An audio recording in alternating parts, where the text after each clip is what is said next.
नमस्कार दोस्तों, मैं हूँ विभा पांडे और आप सभी का स्वागत करती हूँ आज की इस वीडियो में। तो दोस्तों, आज की इस वीडियो में हम जानेंगे कि इस वर्ष सन 2023 में छठ व्रत कब से कब तक है। छठ व्रत क्या इस साल पहली बार शुरू कर सकते हैं, उठा सकते हैं। छठ व्रत के नहाए खाए से पारण तक के सभी महत्वपूर्ण नियम जानेंगे। तो आप लोग बने रहें मेरे साथ मेरे चैनल पे। और अगर आपको मेरी ये वीडियो पसंद आती है तो प्लीज़ आप मेरे वीडियो को लाइक करके चैनल को सब्सक्राइब कर दीजिएगा। साथ में बेल आइकन को ज़रूर प्रेस कीजिएगा, जिससे मैं जब भी कोई वीडियो अपलोड करूं तो नोटिफिकेशन आपको सबसे पहले मिले। तो दोस्तों, सभी व्रत 3 दिनों का होता है, लेकिन छठ व्रत ऐसा व्रत है कि ये 4 दिवसीय होता है, 4 दिनों का होता है। नहाए खाए से शुरू होता है पहले दिन, यानी कि कार्तिक मास के शुक्ल पक्ष के चतुर्थी तिथि के दिन नहाए खाए होता है। पंचमी तिथि के दिन खरना, जिसे छोटी छठ के नाम से भी जाना जाता है, और षष्ठी तिथि के दिन संध्या अर्घ, जिसे बड़ी छठ के नाम से जाना जाता है, और सप्तमी तिथि के दिन सूगते हुए सूर्य को अर्घ देके और व्रती लोग अपना व्रत खोलती हैं। तो ये 4 दिनों का व्रत होता है, जो कि इस साल सन 2023 में 17 नवंबर दिन शुक्रवार से शुरू हो रहा है। 17 नवंबर दिन शुक्रवार को व्रत का नहाए खाए है। 18 नवंबर दिन शनिवार को खरना, जिसे छोटी छठ के नाम से जाना जाता है, और 19 नवंबर दिन रविवार को संध्या अर्घ, जिस दिन की शाम के समय घाट जाते हैं, और 20 नवंबर दिन सोमवार को उगते हुए सूर्य को अर्घ देना है। और उसके बाद से व्रती लोग अपना पारण करेंगी, व्रत खोलेंगी। तो सबसे पहले जानेंगे कि इस साल नया छठ व्रत शुरू कर सकते हैं, उठा सकते हैं। तो देखिए, अधिक मास मलमास की वजह से इस साल नया छठ व्रत आप लोग शुरू नहीं कर सकती हैं। जैसे कि बहुत सारे लोग हैं कि पहले का छठ व्रत किए हैं, पिछली बार छूट गया था, तो वो लोग इस साल नया शुरू कर सकते हैं। लेकिन जो लोग कभी किए ही नहीं हैं, पहली बार इस बार नई व्रत उठाना है, शुरू करना है, तो आप लोग नहीं कर सकते हैं। तो नहाए खाए का क्या नियम है। नहाए खाए के दिन व्रती लोग सुबह सवेरे जगकर अपने घर की साफ सफाई करने के बाद से बाल धोकर स्नान करना है। स्वच्छ धुला हुआ साड़ी या सूट आप लोग पहन सकती हैं। नया वस्त्र अभी नहीं पहना जाता है। जिस दिन घाट जाया जाता है उस दिन नया वस्त्र, कोरा वस्त्र की जरूरत है। तो आप लोग धुला हुआ साड़ी या सूट जो भी हो आप लोग पहन सकती हैं। उसके बाद से आपको ध्यान रखना है कि रसोई घर बिल्कुल शुद्ध होना चाहिए। उस दिन बिल्कुल शुद्ध सात्विक भोजन बनाया जाता है और पूरे दिन में एक बार भोजन किया जाता है। कद्दू चावल का नियम है उस दिन। जैसे लौकी की सब्जी, हमारे यहाँ उसे लौकी के नाम से भी जाना जाता है, तो लौकी की सब्जी बनता है। बहुत सारे लोग सिंपल लौकी की सब्जी बनाते हैं, बहुत सारे लोग चने की दाल डालकर लौकी की सब्जी बनाते हैं। अरहर दाल, चना दाल भी बनता है, और कच्चा वाला चावल बनाया जाता है। तो दाल, चावल और कद्दू की सब्जी बनाई जाती है। अपने स्वाद के अनुसार अगर आप लोग चाहें तो पकौड़ी, चटनी भी बना सकते हैं। लेकिन बस ध्यान रखना है आपको कि जो भी बनाए शुद्ध सात्विक आपको बनानी है, बिना लहसुन प्याज वाली भोजन। और भोजन में आपको जैसे कि मूंग दाल, मसूर, मटर की दाल, या फिर बैगन, मूली, नेनुआ, ये सब चीज़ें आपको नहीं खानी है। ये सब चीज़ अशुद्ध माना जाता है, और घी में उस दिन भोजन बनाया जाता है। इस बात का भी आप लोग ध्यान रखिएगा। सरसों का तेल इस्तेमाल नहीं किया जाता है भोजन में।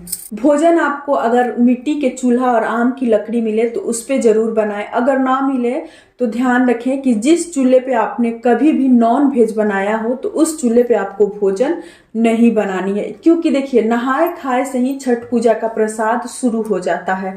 पहले दिन नहाए खाए के दिन कद्दू चावल बनता है, वो भी प्रसाद होता है। खरना के दिन रात में रोटी रसियाव बनता है, तो वो भी प्रसाद होता है। और फिर ठेकुआ बनता है घाट जाने के दिन, तो वो तो बहुत ही फेमस प्रसाद है। तो इसलिए आपको नहाए खाए के दिन से ही शुद्धता का ध्यान रखना है कि हर चीज शुद्ध होना चाहिए।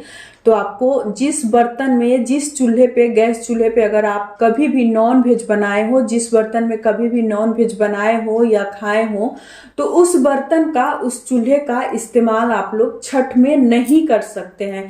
चाहे वो नहाए खाए हो या फिर खरना के दिन का भोजन हो या फिर ठेकुआ हो, आप लोग कोई भी चीज नहीं बना सकते हैं ना ही उस बर्तन में और ना ही उस गैस चूल्हे पे।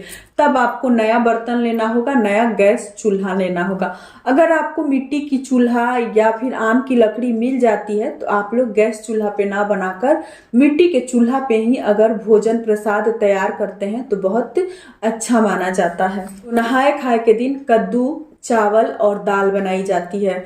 उसके बाद से सबसे पहले उस भोजन को व्रती लोग करती हैं, जैसे अग्यारी दिया जाता है, गाय के लिए गौग्रास भी निकाला जाता है और उसके बाद से व्रती लोग भोजन करती हैं। व्रती को भोजन करने के बाद से घर के सभी सदस्य को उस प्रसाद को ग्रहण करनी चाहिए। उसके बाद से देखिए बहुत सारे ऐसे रिलेटिव हैं जिनके घर में छठ पूजा नहीं सहता है, नहीं होता है, तो लोग रिलेटिव को भी छठ व्रत में अपने घर बुला लेते हैं। जिनके घर नहीं होता है उनको, तो सबको आप लोग प्रसाद खिला सकते हैं। उसके बाद से अगले दिन आपको खरना है। खरना आपको बिल्कुल निर्जला निराहार रखनी है पूरे दिन। शाम के समय फिर रसोई घर को साफ करके और रोटी रसियाव का नियम होता है। बहुत सारे लोग जैसे दूध डाल के, गुड़ डाल के खीर जैसा रसियाव बनाते हैं।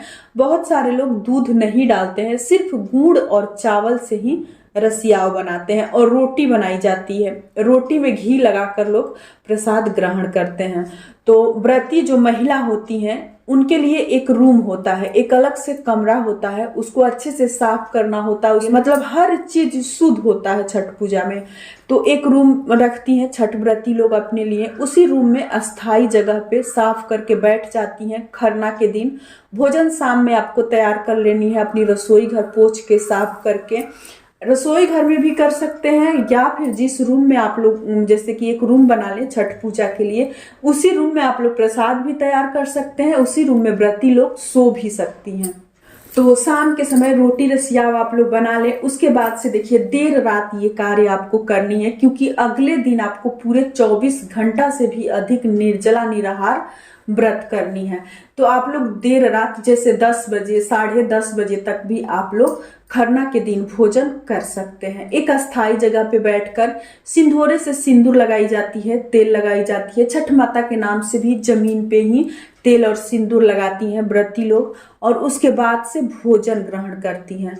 तो भोजन में वही रोटी रसियाव खाती हैं। रोटी रसियाव खाने के बाद से घर के जो भी सदस्य होते हैं सभी लोग उसी रोटी रसियाव को ग्रहण करते हैं। अगर आपके पड़ोस में कोई खरना ना करें, क्योंकि बहुत सारे लोग सिर्फ एक ही छठ व्रत करते हैं जो कि बड़ी छठ व्रत होता है, घाट जाने वाले दिन ही व्रत करते हैं, खरना नहीं करते हैं। तो कोई आपके पड़ोस में अगर ऐसा हो तो आप लोग उनको भी खरना का प्रसाद जरूर खिलाएं। उनके घर भी दे सकते हैं या फिर अपने घर भी बुलाकर आप लोग प्रसाद खिला सकते हैं। तो रोटी रसियाव का नियम हो गया। उसके अगले दिन निर्जला निराहार आपको पूरे, जब तक आप सुबह में उगते हुए सूर्य को अर्घ नहीं दे लेते हैं तब तक आपको कुछ खाना पीना नहीं होता है। तो पहले के जमाने में जिनके संतान होते थे वही महिलाएं इस व्रत को करती थी, लेकिन अब के जमाने में हर तरह के लोगों के पास समस्या है, तो लोग मन्नत लेकर, जैसे नौकरी के लिए, पढ़ाई के लिए, बच्चों के लिए, घर के लिए, किसी भी तरह का मन्नत लेकर और छठ व्रत लोग करना शुरू कर देते हैं। तो इस व्रत को आजकल लड़कियां भी कर रही हैं, कुंवारी लड़कियां भी कर रही हैं, लड़के भी कर रहे हैं। पहले के जमाने में सिर्फ विवाहित महिला और पुरुष इस व्रत को करते थे, लेकिन अब सब लोग इस व्रत को करते हैं, बहुत निष्ठा और श्रद्धा से करते हैं। और सच में ये व्रत महापर्व है, तो सच में मतलब इस व्रत का अलग ही रौनक रहता है और इस व्रत के लिए मन में एक अलग तरीका से ही मतलब खुशी होती है कि हाँ छठ व्रत आने वाला है, छठ व्रत होगा घर में। तो बहुत अधिक मतलब इस व्रत को लेके मन में निष्ठा और लगन होता है। तो आजकल इस तरह से लोग व्रत करने लगे हैं। तो फिर शाम के समय सब लोग, दिन में ठेकुआ बनाई जाती है चूल्हे पे, मिट्टी के चूल्हे और आम की लकड़ी से जो व्रती होती हैं वो ठेकुआ बनाती हैं। और फिर शाम के समय सब लोग वस्त्र पहनकर, नया नया वस्त्र धारण करके, अपना ड्रेस पहन के घाट पे जाते हैं। लेकिन जो व्रती होती हैं उनको नया साड़ी पहननी है, क्योंकि छठ व्रत में नया साड़ी का बहुत अधिक नियम है, इसलिए आप लोग नया साड़ी ही पहनिएगा। देखिए बहुत सारे लोग 2 साड़ी करते हैं, एक शाम के समय भी और एक सुबह में भी, लेकिन ऐसा कोई जरूरी नहीं है। एक ही साड़ी से आप लोग शाम में भी पूजा कर सकती हैं और सुबह में भी पूजा कर सकती हैं, अर्घ दे सकती हैं। तो बहुत सारे लोग एक ही साड़ी से छठ व्रत कर लेते हैं, लेकिन बहुत सारी ऐसी महिलाएं होती हैं जो कि 2 साड़ी से छठ व्रत करती हैं। तो अपनी अपनी श्रद्धा है और अपनी अपनी क्षमता के अनुसार हमें करना है। और छठ व्रत ऐसा होता है कि इसमें बहुत सारी सामग्री लगने की वजह से बहुत अधिक खर्च भी होता है, क्योंकि देखिए इसमें हर लोगों के लिए नया ड्रेस चाहिए, हर सामग्री हमें इकट्ठा करते करते हर त्योहार से अधिक खर्च हमें छठ के त्योहार में लगता है। तो इसलिए जिनका जैसा बजट होता है वैसा कार्य करते हैं। बहुत सारी महिलाएं बहुत सारी व्रती 2 वस्त्र तैयार करती हैं, बहुत सारी व्रती एक ही साड़ी में अपना छठ व्रत कर लेती हैं। तो यहीं तक की थी आज की हमारी ये वीडियो। उम्मीद करती हूँ कि आप लोगों को मेरी ये वीडियो पसंद आई होगी। अगर पसंद आए मेरी वीडियो तो प्लीज़ आप मेरे कमेंट बॉक्स में जय छठ मैया ज़रूर लिखिएगा। फिर मिलूंगी एक अगले वीडियो में, तब तक के लिए नमस्कार।